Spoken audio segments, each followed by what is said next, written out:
Tuhan firman-Mu ajaib, kekal meski gunung menghilang.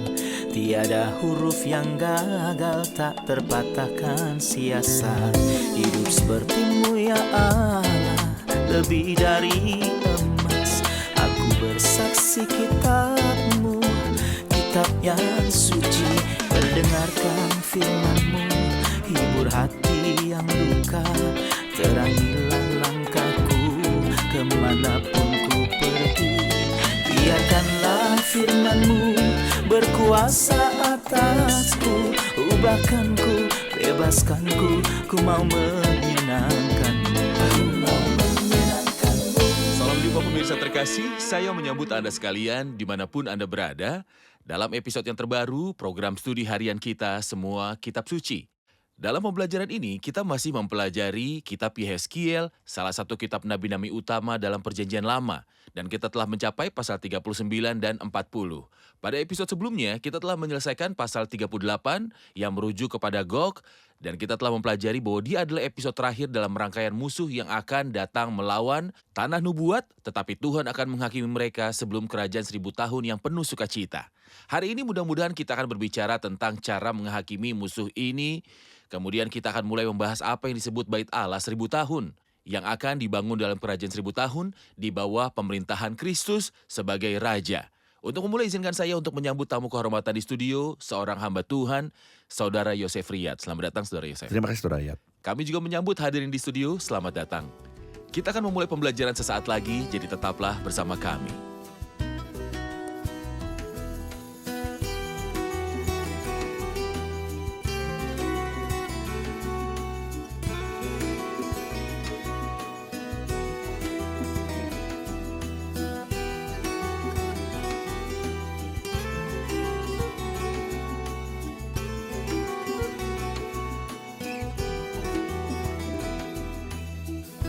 Berjumpa lagi Saudara Yosef. Terima kasih.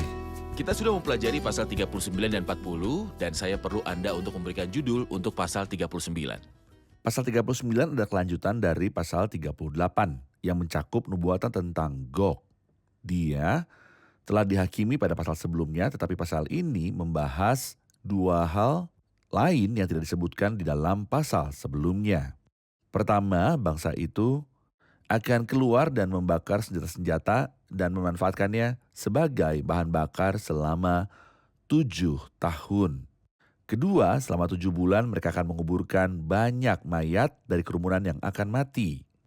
Yang menunjukkan bahwa kemenangan akan 100% pada bangsa itu. Benar. Tentu saja ini bukan karena manusia kekurangan kekuatan dalam dirinya.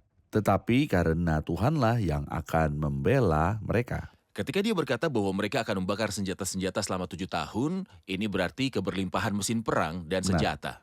Benar. Saya akan membaca beberapa ayat, kemudian kembali untuk bertanya. Dan engkau anak manusia bernubuatlah melawan Gog dan katakanlah, beginilah firman Tuhan Allah, lihat aku akan menjadi lawanmu hai Gog, Raja Agung negeri Mesek dan Tubal. Dan aku akan menarik dan menuntun engkau, dan aku akan mendatangkan engkau dari utara sekali dan bawa engkau ke gunung-gunung Israel. Aku akan memukul tangan kirimu sehingga busurmu jatuh dan membuat panah-panahmu berjatuhan dari tangan kananmu. Di atas gunung-gunung Israel engkau akan rebah dengan seluruh bala tentaramu beserta bangsa-bangsa yang menyertai engkau. Dan engkau akan kuberikan kepada burung-burung buas dari segala jenis dan kepada binatang-binatang buas menjadi makanannya.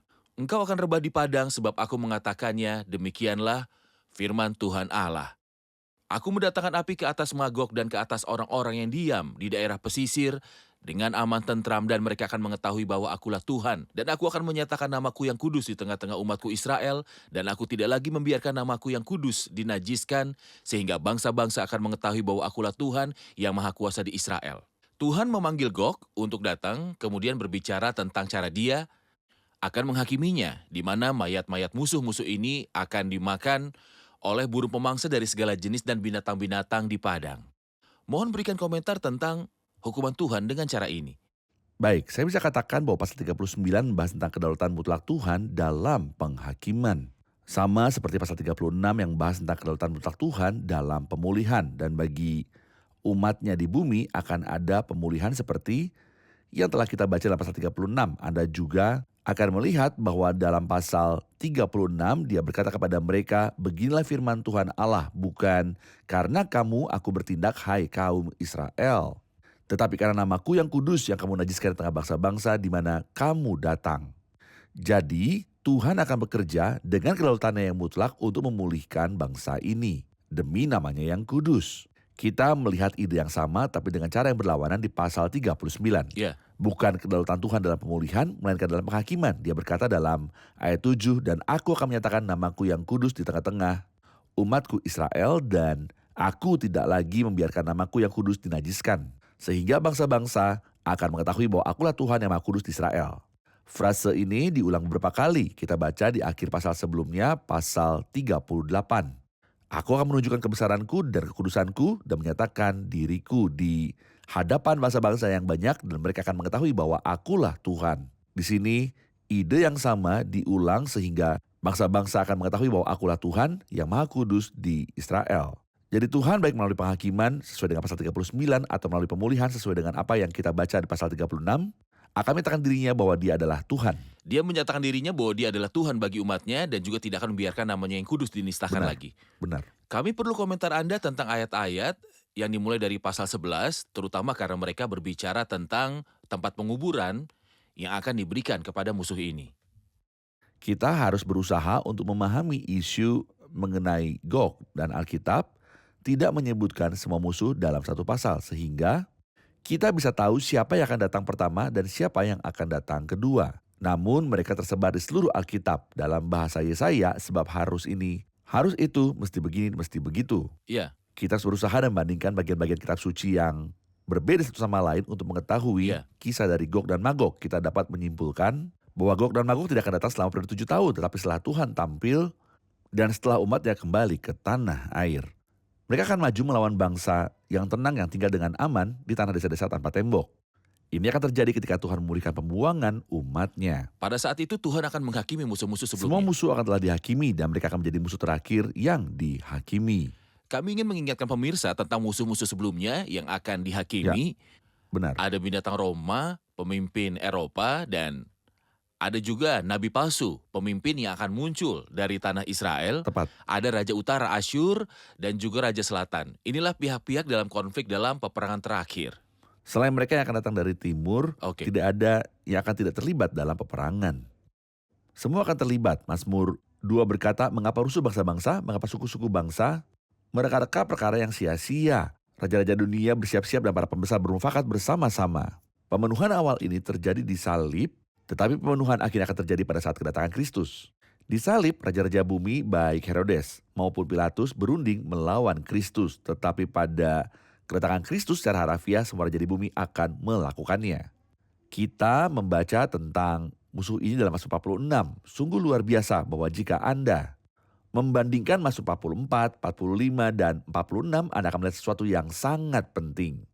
Mazmur 44 menggambarkan penghinaan yang sangat dalam, di mana dia berkata, terjagalah, mengapa engkau tidur ya Tuhan? Mengapa engkau menyembunyikan wajahmu dan melupakan penindasan dan impitan terhadap kami? Sebab jiwa kami tertanam dalam debu, tubuh kami terhampar di tanah, bersiaplah menolong kami. Bebaskanlah kami karena kasih setiamu. Ini untuk Mazmur pasal 44, penghinaan yang paling besar. Dalam Mazmur 45 ada sesuatu yang sangat hebat. Tuhan muncul dalam adegan, ikatlah pedangmu pada pinggang hai pahlawan. Ia menghukum bangsa-bangsa sehingga mayat-mayat bergelimpangan. Mazmur 10 ayat 6, anak-anak panahmu tajam menembus jantung musuh raja, bangsa-bangsa jatuh di bawah kakimu. Seharusnya kita mengharapkan bahwa setelah Mazmur 45, tidak akan ada musuh yang muncul, tetapi kita membaca Mazmur 46, kita akan menemukan bahwa ada musuh-musuh. Dari mana datangnya musuh-musuh ini? Sebagian besar ini adalah Gog yang datang dari utara yang jauh. Dia berkata dalam ayat yang ke-6, bangsa-bangsa ribut, kerajaan-kerajaan goncang. Ia mendengarkan suaranya dan bumi pun hancur. Tuhan semesta alam menyertai kita. Kota benteng kita ialah Allah Yakub. Ayat 9 mengatakan, pergilah, pandanglah pekerjaan Tuhan yang mengadakan pemusnahan di bumi. Lalu dia berkata, yang menghentikan peperangan sampai ke ujung bumi, yang mematahkan busur panah, menumpulkan tombak, membakar kereta-kereta perang dengan api, sama seperti yang kita baca di Yeskiel 39, kereta perang dibakar dengan api. Izinkan saya membaca beberapa ayat tentang jalan penghakiman ini yang dimulai dari ayat yang ke-11. Pada hari itu aku akan memberikan kepada Gog suatu tempat di mana ia akan dikubur di Israel, yaitu lembah penyeberangan di sebelah timur dari laut, dan kuburan itu akan menghalangi orang-orang yang akan menyeberang. Di sana Gog akan dikubur, tempat itu akan disebut lembah Kalayak Ramai Gog. Kaum Israel akan mengubur mereka selama 7 bulan dengan maksud mentahirkan tanah itu. Dan seluruh penduduk negeri turut menguburnya dan hal itu menjadikan mereka kenamaan. Pada hari aku menyatakan kemuliaanku, demikianlah firman Tuhan Allah. Beberapa orang dikhususkan untuk terus-menerus menjelajahi seluruh tanah itu, untuk mengubur orang-orang yang masih bergelimpangan di atas tanah dengan maksud untuk mentahirkannya. Sesudah lewat yang 7 bulan itu, mereka akan memeriksa tanah itu. Kalau mereka menjelajahinya, dan seorang menjumpai sepotong tulang manusia, maka ia harus meletakkan batu di sampingnya sebagai tanda sampai tukang-tukang kubur menguburkannya di lembah Kalayak Ramai Gog. Dan ada juga nama kota Hamona. Dengan demikian, mereka mentahirkan tanah itu. Jelas di sini ada satu metode penguburan untuk semuanya. Saya butuh komentar Anda tentang nama kota Hamona yang disebutkan dalam akhir ayat 16. Kita membaca dalam ayat yang kedua sampai ayat yang keempat, dan aku akan menarik dan menuntut engkau, dan aku akan mendatangkan engkau dari utara sekali, tempat di mana Gog dan Magog berada, dan membawa engkau ke gunung-gunung Israel. Artinya, Tuhan bermaksud agar dia mati di pegunungan Israel. Pada ayat 4, di atas gunung-gunung Israel engkau akan rebah dengan seluruh bantaramu beserta bangsa-bangsa yang menyertai engkau. Dan di sini dia berbicara tentang penguburan mereka. Di tanah Israel, dia datang untuk memerintah, dan dia tidak tahu bahwa ini bukanlah tempat pemerintahannya, tetapi tempat penguburannya. Iya, dan kata makna Hamona berarti kerumunan. Jadi, penghakiman Tuhan Benar. akan datang atas banyak orang. Amin. Kita saksikan laporan dan kembali untuk melanjutkan studi. Kita mencatat dalam pasal ini ungkapan-ungkapan yang menunjukkan kedaulatan mutlak Tuhan. Sama seperti yang dia bekerja dengan kedaulatan mutlaknya melalui anugerah untuk kepentingan umatnya. Seperti yang kita lihat dalam pasal 36. Demikian juga dia bekerja di sini dengan kedaulatan mutlaknya dalam penghakiman, di mana ungkapan yang disebutkan menjelaskan kedaulatan ilahinya atas musuh. Maka dia berkata kepadanya, dan aku akan mengembalikan engkau, mendorong engkau maju, membawa engkau maju dari ujung utara, menuntun engkau ke pegunungan Israel, melenturkan busurmu dari tangan kirimu, dan membuat anak panahmu jatuh dari tangan kananmu. Dan engkau akan kuberikan kepada burung-burung buas dari segala jenis dan binatang buas menjadi makanannya. Musuh yang sombong dan angkuh ini tidak akan mampu melaksanakan program ekspansinya, karena Tuhan akan memukul busurnya dari tangan kirinya dan membuat anak panahnya jatuh dari tangan kanannya. Pada saat ia siap menyerang, ia akan mendapati bahwa dirinya tidak berdaya dan kehilangan sebuah kekuatan, karena Tuhan telah mengatakan kuasa dan kemuliaannya demi umatnya. Dia akan menghancurkan musuh itu beserta dengan seluruh senjata-senjata yang telah dimilikinya. Saudara, ayat 17 mengatakan, dan engkau anak manusia, beginilah kebenaran firman Allah. Katakanlah kepada segala jenis burung dan segala binatang buas, berkumpullah kamu dan datanglah. Berhimpunlah kamu dari segala penjuru pada perjamuan korban yang kuadakan bagimu, yaitu suatu perjamuan korban yang besar di atas gunung Israel. Kamu akan makan daging dan minum darah. Apakah korban ini dan apa maknanya?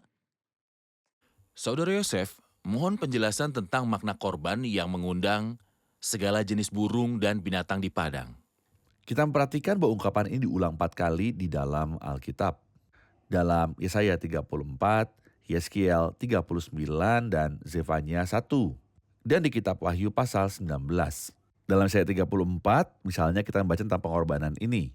Sebab Tuhan mengadakan penyembelihan korban di Bozra dan pembantaian besar di tanah Edom.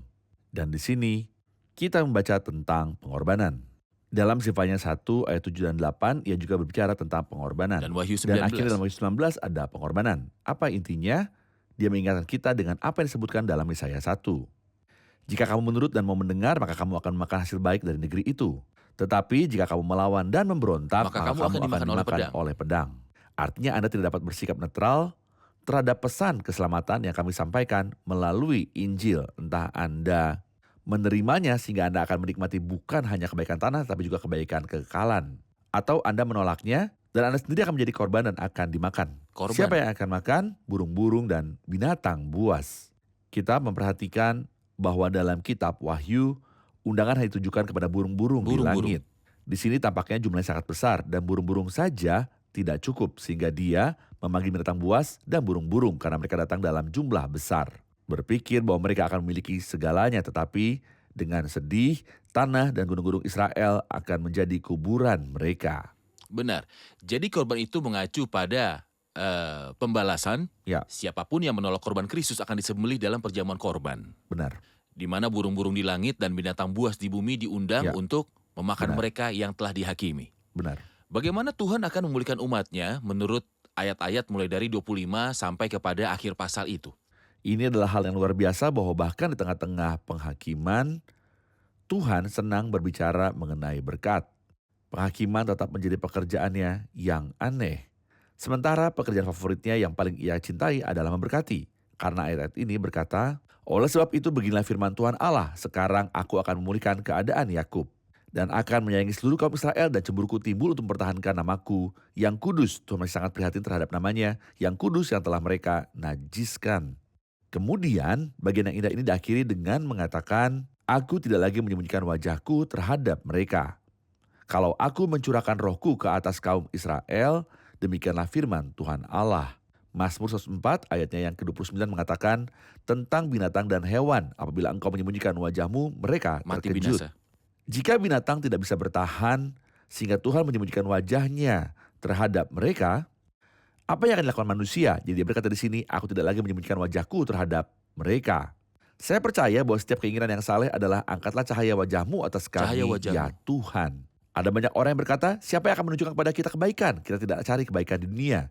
Kami berharap bahwa Tuhan puas sekalipun manusia marah. Dan bahwa hubungan kami dengan dia sempurna sekalipun apa yang ada di antara kami dan dunia adalah kehancuran. Jadi kita tidak boleh lupa bahwa Tuhan tidak akan menyembunyikan wajahnya dari kita. Karena dia menyembunyikan wajahnya dari Karena pengganti telah kita di menyembunyikan kayu wajahnya salib. dari pengganti kita. Tuhan Yesus Kristus di kayu salib dan Kristus berseru Benar. karena kengerian dari murka.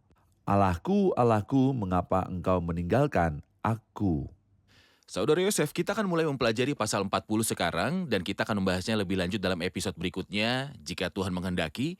Kita akan berbicara tentang bagian baru yang menggambarkan bait suci baru di masa kerajaan 1000 tahun.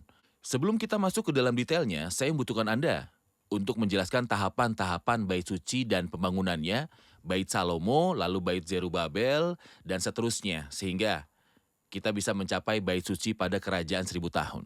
Saya ingin mengatakan bahwa bagian ini dari kitab Yeskiel tidak memiliki kesamaan dengan bagian lain manapun dalam firman Tuhan. Dia berbicara di sini tentang pembangunan bait Allah milenium. Korban-korban yang akan dipersembahkan di kerajaan milenium, perayaan-perayaan dan pangeran yang akan mewakili Kristus di bumi. Bagian ini unik di kitab Yeskiel. Adapun tahapan-tahapan bait suci, ada setidaknya 5 tahap yang jelas. Tahap pertama adalah bait Salomo ketika kemuliaan Tuhan memenuhi bait suci tersebut. Setelah itu Zerubabel kembali dari Babel ke Yerusalem dan membangun rumah Tuhan. Namun seperti yang kita pahami dari kitab Ezra pasal yang ketiga, bait suci itu sangat sederhana dibandingkan dengan kemuliaan bait Salomo. Sehingga para tua-tua menangis ketika mereka melihat rumah yang dibangun. Tetapi para pemuda bersuka cita. Inilah tahap kedua. Kemudian kita membaca di perjanjian baru bahwa Raja Herodes membangun bait suci yang ada pada zaman Tuhan Yesus Kristus dalam waktu 46 tahun. Tetapi Tuhan tidak menemukan sesuatu pun yang menyenangkannya di bait suci itu. Lalu Yesus berkata kepadanya, kau lihat gedung-gedung yang hebat ini, tidak satu batu pun akan dibiarkan terletak di atas batu yang lain, semuanya akan diruntuhkannya. Berkata kepadanya, Guru, lihatlah betapa kokohnya batu-batu itu dan betapa megahnya gedung-gedung itu. Herodes menunjukkan kehebatan seni arsitektur dalam bait suci ini, tetapi Tuhan tidak menginginkan seni arsitektur sementara hati di dalamnya hancur. Dia menginginkan hati yang rendah hati dan mencintainya. Di masa depan bait suci itu akan dibangun 2 kali. Pertama, nabi palsu akan membangunnya setelah pengangkatan gereja, namun Tuhan tidak akan berkenan dan tidak akan menyetujuinya. Karena menurut 2 Tesalonika pasalnya yang kedua, Kejijikan yang membinasakan. akan ada gambar binatang di dalam bait Allah, dan kekejian yang membinasakan akan ditempatkan di tempat kudus. Bait suci ini akan dihancurkan dan pada masa milenium menurut Zakaria pasalnya yang ke-6 Tuhan akan membangun kembali bait suci ini yang detailnya disebutkan di kitab Yeskiel mulai dari pasal 40 sampai akhir. Jadi Anda telah memberikan gambaran tentang 5 tahap pembangunan bait suci yang dimulai dengan bait suci Salomo dan akan berakhir dengan bait suci milenium Jika Tuhan yang akan menghendaki. menjadi subjek pembelajaran kajian kita. Benar. Saya akan membaca beberapa ayat dari pasal 40.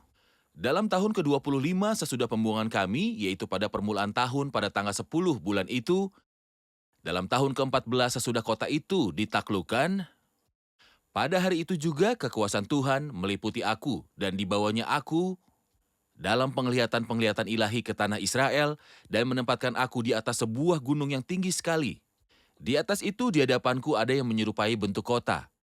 Kesanalah aku dibawanya dan lihat ada seorang yang kelihatan seperti tembaga dan di tangannya ada tali lenan beserta tongkat pengukur.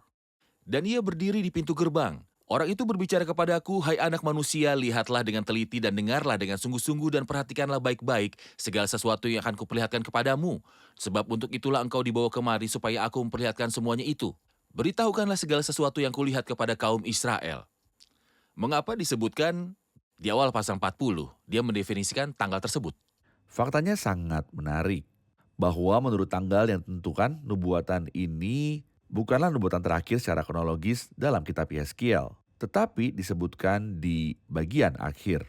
Sebagai contoh, jika kita merujuk kembali ke pasal 29 ayat 17, pada tahun ke-27 pada bulan pertama pada tanggal 1 bulan itu, di sini dia mengatakan, Di sini katanya, lalu pada tahun ke-27. ya, di pasal 29 dia berbicara tentang penghakiman atas Mesir yang merupakan nubuatan terakhir. Tetapi karena pentingnya nubuatan ini, dia menyimpannya di bagian akhir untuk menjelaskannya melalui kata-kata rinci yang akan muncul kemudian.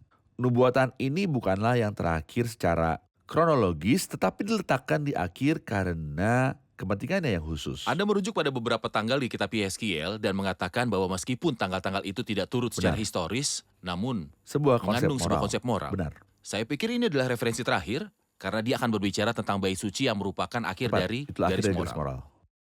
Dia katakan kekuasaan Tuhan meliputi aku dan ia membawa aku keluar dan kemudian dia berkata lagi kekuasaan Tuhan meliputi aku.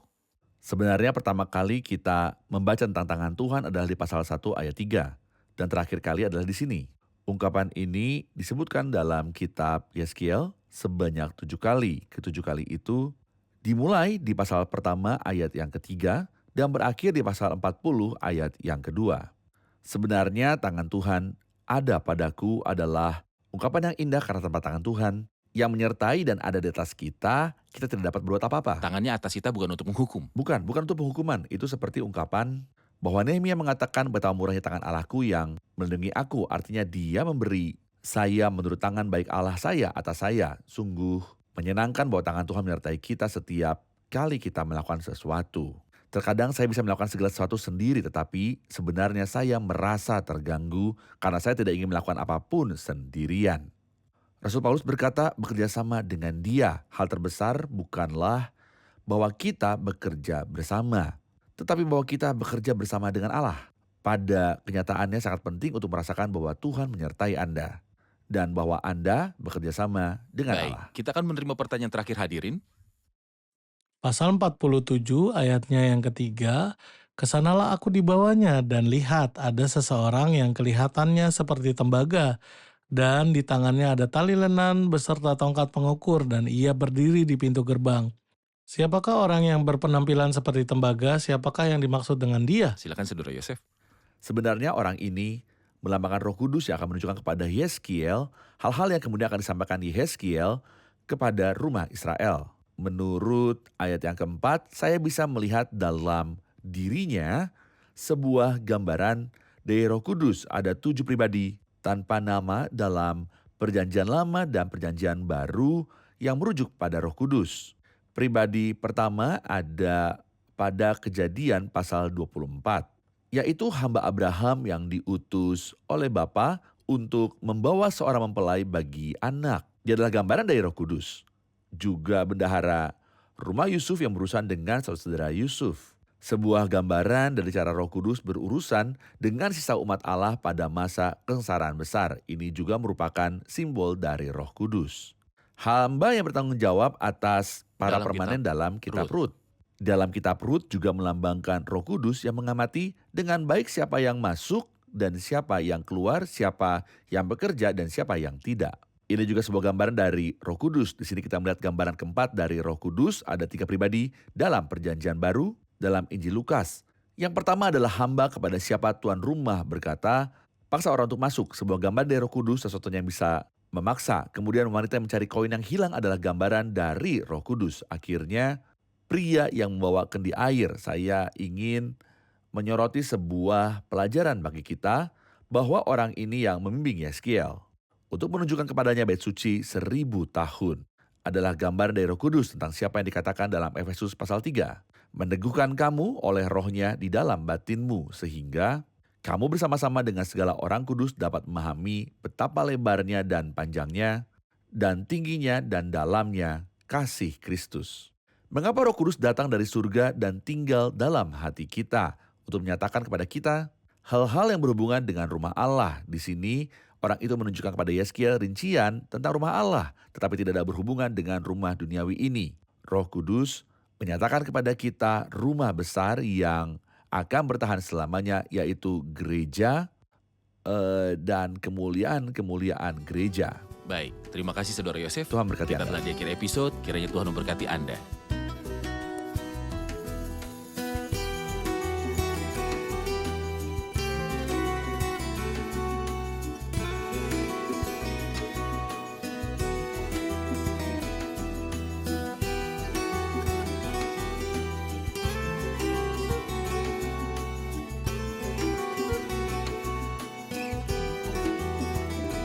Pemirsa terkasih, kita telah belajar dalam episode hari ini, terutama dalam pasal 39, bahwa ada penghakiman dari Tuhan, sebuah penghakiman terakhir atas episode terakhir dalam rantai musuh yang akan datang melawan umat Tuhan dan tanah nubuatan.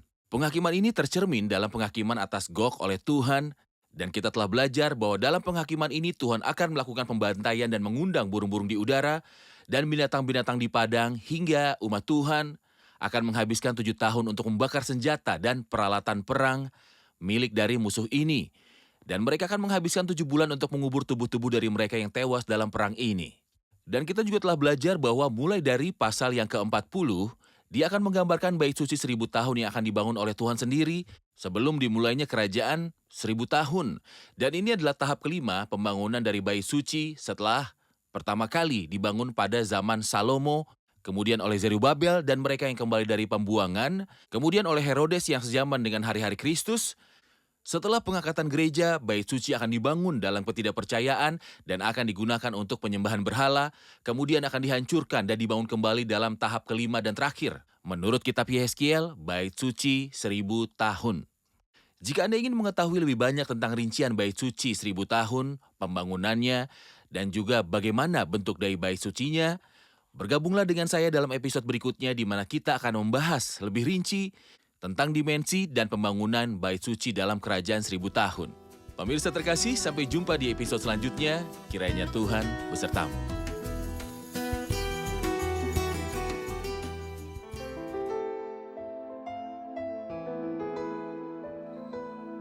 Tuhan firman-Mu ajaib, kekal meski gunung menghilang.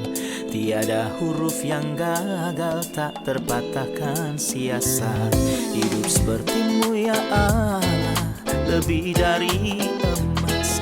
Aku bersaksi kitab-Mu, kitab yang suci. Terdengarkan firman-Mu, hibur hati yang luka. Terangilah langkahku kemanapun ku pergi. Biarkanlah firman-Mu berkuasa atasku. Ubahkanku, bebaskanku, ku mau menyenangkan-Mu. Tuhan firman-Mu ajaib, kekal meski gunung. Ubah dan bebaskan aku.